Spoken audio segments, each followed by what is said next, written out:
Villa, estudiante del Instituto Universitario Politécnico Santiago Amariño, extensión Maracaibo. En esta oportunidad les hablaré sobre las propiedades físicas de los fluidos. Inicialmente, conoceremos lo que es un gradiente de presión y se define como el cambio de presión, generalmente en aumento, en función de la profundidad. Un gradiente de presión para fluidos multifásicos se calcula modificando una ecuación de gradiente para flujo monofásico, si lo consideramos una mezcla homogénea. Según Gilbert, el gradiente de presión depende de el diámetro de la tubería, longitud de la tubería, gastos, relación gas-aceite y algunas otras características del fluido y temperatura y presión. Las propiedades físicas de los fluidos del yacimiento pueden ser la saturación, que es el porcentaje de un fluido que ocupa el espacio poroso, la densidad del crudo, que viene dada por la gravedad API, y este mismo es usado en la clasificación del volumen. Viscosidad. Puede ser viscosidad del crudo, que es la fricción interna de los fluidos que causa la resistencia a cambiar de forma y varía con la presión y la temperatura. La viscosidad del gas.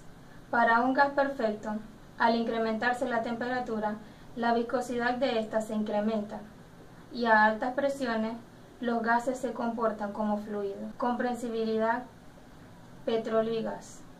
La comprensibilidad se define como el cambio de volumen por unidad de volumen causado por la variación de presión. Para el gas, el factor de comprensibilidad se denomina con la letra Z y es una función de la presión y temperatura y la composición del gas. Para el petróleo se define como los cambios fraccionales en el volumen del crudo, cuando la presión varía a temperatura constante. Se denomina como CO.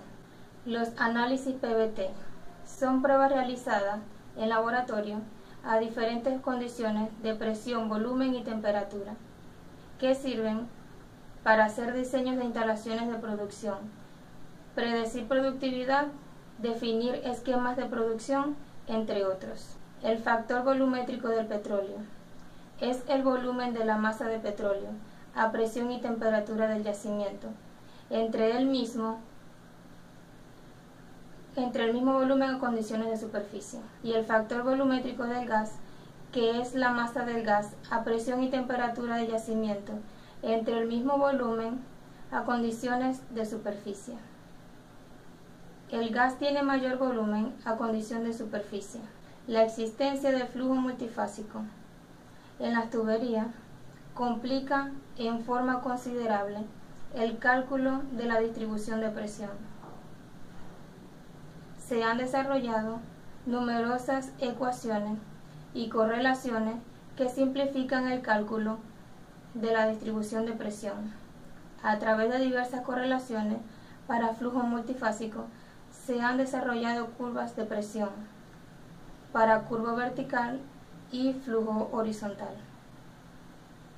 Flujo multifásico en tuberías verticales. El flujo multifásico es complejo y se dificulta su análisis, incluso para estas correlaciones, estudiadas con condiciones limitadas. Al pasar los fluidos provenientes del yacimiento a través de la tubería de producción, se consume la mayor parte de presión disponible para llevarlos del yacimiento a las tuberías de separación. Considerando entre las mejores correlaciones para flujo multifásico, ya que pusieron especial cuidado en varios tamaños de tubería, en las propiedades de los fluidos y en los gastos de fluido. Estas correlaciones son las que se muestran a continuación.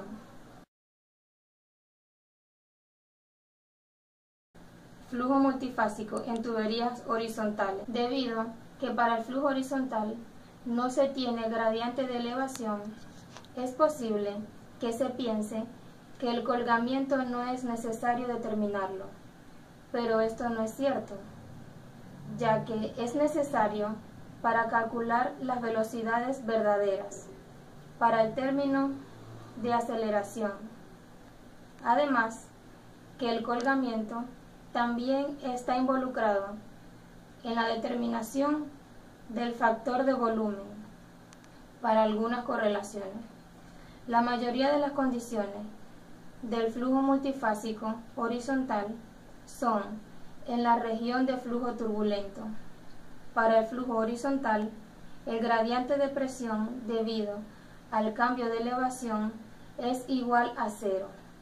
El uso de curvas de gradientes de presión en tuberías verticales tienen amplia aplicación en la industria petrolera, ya que permite conocer las presiones fluyendo de los pozos a diferentes profundidades, sin necesidad de medirlas en forma tradicional. Consiste en registrarlas con aparatos especiales que introducen en las tuberías de producción, haciendo estaciones a diferentes profundidades. Los gradientes de presión también se utilizan para analizar el comportamiento de los pozos fluyendo y para predecir el comportamiento de los pozos al variar la presión de fondo fluyendo, la relación de gas-aceite, la geometría y los aparejos de producción, y también los porcentajes de agua producida. Gracias por su atención, espero le haya servido de gran ayuda este material.